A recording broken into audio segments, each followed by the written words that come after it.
الله الرحمن الرحیم. د روجې په حالت کې انجکشن لګول یا ډریپ پاس کول دا څنګه دي؟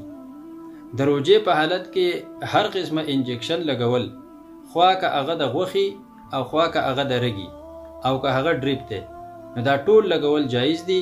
په دې باندې روجې ته هیڅ نقصان هغه نه وررسیږي. دغه شانتې یو مریض ته وینه پاس کول دي، یو سړي روجه ده هغه ته وینه پاس کیږي، په دې باندې هم روجه نه ماتیږي. البته وینه ورکول دا که انسان دونه کمزوري کېدو خطره چې د روجې ته ماتولو ته پکې جوړ شي، نو دا بیا مکروه دي، او که دا نه نو بیا دا هم مکروه نه دي.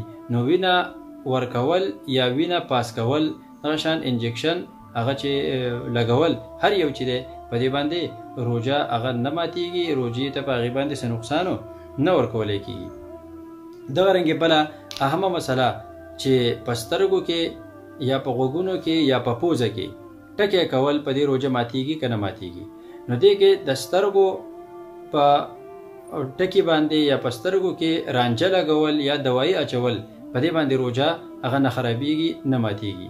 په غوږونو کې هغه تیل اچول چې دا دننه جذب کیږي، علماو لیکلي دي که دا دننه ورسېدل حلق ته او خېټې ته، نو په دې به روجه ماتیږي، که ونه رسېدل روجه پې نه ماتیږي. دغه رنګې غوږ ته اوبه لاړې، په هغې باندې روجه نه ماتیږي. یو سړی هغه لامبي په خوړ کې، په سین کې، په ډن کې، او د ده غوږونو ته اوبه لاړې، په دې باندې روجه نه ماتیږي.